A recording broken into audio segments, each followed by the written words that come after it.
सोनिया गांधी के कहने पे मनमोहन सिंह ने कहा कि साहब हिंदुस्तान में मुसलमानों की बहुत बुरी हालत है, यानी दुनिया का इससे बड़ा कोई झूठ नहीं बोला गया होगा। और कहा गया कि मुसलमानों की आर्थिक और शेख और नौकरियों में, जमीनों में बहुत उनकी बुरी हालत है।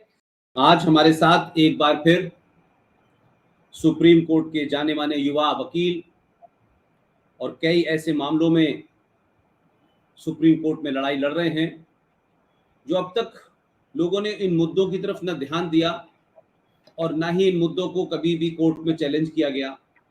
लेकिन अफसोस की बात यह है कि हमारे देश में कुछ कानून ये कहा जाए कि राजनीतिक लोगों ने बना दिए या कोई चीज पास कर दी, लेकिन ताज्जुब जब होता है जब एक दिल्ली हाई कोर्ट का चीफ जस्टिस, जिनका जन्म पाकिस्तान में हुआ, लाहौर में उन्होंने डीएवी कॉलेज से शिक्षा प्राप्त की और उसके बाद दिसंबर 2023 को वो पैदा हुए लाहौर में। भारत विभाजन के बाद वो यहां आ गए और इस देश में एक बहुत बड़े पत्रकार हैं, वो अब नहीं रहे, कुलदीप नैयर साहब। कुलदीप नैयर साहब भी सियालकोट पाकिस्तान में पैदा हुए थे 14 अगस्त 1923 को। और ये जो साहब जिनकी बात मैं कर रहा हूं, जो 22 दिसंबर 1923 को लाहौर में पैदा हुए, आपका नाम है राजेंद्र सच्चर और लोग इनको जानते हैं सच्चर कमेटी और या समिति, जो भी आप कह लीजिए, या सच्चर जो भी बनाया। और एक तीसरा इसमें एक और शख्स शामिल है और वो इत्तेफाक से भारत के पूर्व प्रधानमंत्री थे। भारत के पूर्व प्रधानमंत्री मनमोहन सिंह का जन्म 26 सितंबर 1932 को चकवाल डिस्ट्रिक्ट, जो पंजाब के अंदर है, उसके एक गांव गढ़ में हुआ था। और ये पाकिस्तान में पैदा हुए, फिर वहां से यहां आ गए और भारत के प्रधानमंत्री बने। अब ये दो कैरेक्टर हैं, उसमें राजेंद्र सच्चर साहब हैं और मनमोहन सिंह साहब हैं। राजेंद्र सच्चर साहब जो हैं 20 अप्रैल 2018 को उनका देहांत हो गया।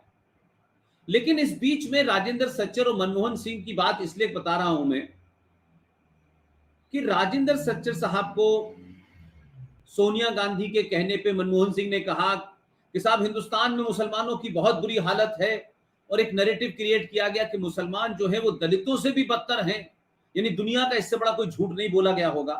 लेकिन किस तरीके से एक 7 member committee, high level committee बनाई गई और उस कमेटी को आपने Rajendra Sachar high level committee 2005 उसका नाम रखा गया और कहा गया कि मुसलमानों की आर्थिक और शेख और नौकरियों में, जमीनों में बहुत उनकी बुरी हालत है।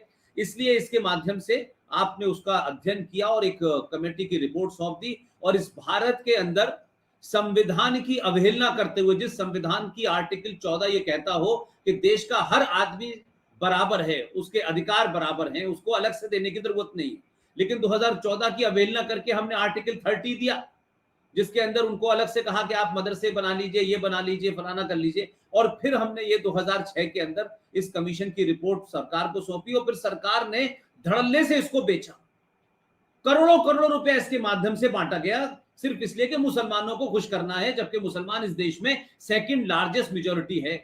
अगर सबसे कम कोई माइनॉरिटी है तो वो मैं मानता हूं पारसी हैं, बौद्ध हैं, क्रिश्चियंस हैं या जैन हैं। लेकिन कुल मिलाकर के आज जो हमने बुलाया है विष्णु शंकर साहब को, उसकी वजह यह है कि ये सच्चर कमेटी को, इसकी सिफारिशों को, जिस तरीके से मुसलमानों को रेवड़ियां बांटने के लिए कांग्रेस सरकार ने इसको बढ़ाया, और ऐसा नहीं कि ये आज बदल गई हो, आज भी अपनी जगह है, जिंदा है, खत्म नहीं हुई है। लेकिन विष्णु शंकर जैन साहब ने इसको सुप्रीम कोर्ट में चुनौती दी है और उनकी पिटीशन एक्सेप्ट कर ली गई है। उस पर सुनवाई होगी, कब होगी, कैसे होगी, वो विष्णु जी बताएंगे। लेकिन विष्णु जी से इसकी वो बारीकियां समझेंगे कि कैसे भारत के राष्ट्रपति को बिना बताए, उनके बिना अप्रूवल किए हुए इस किस्म की कमेटियां बनती हैं, उनका बजट बन जाता है। और जबकि भारत के संविधान में यह साफ साफ लिखा है कि धर्म और मजहब के नाम पर कोई रिजर्वेशन नहीं होगा।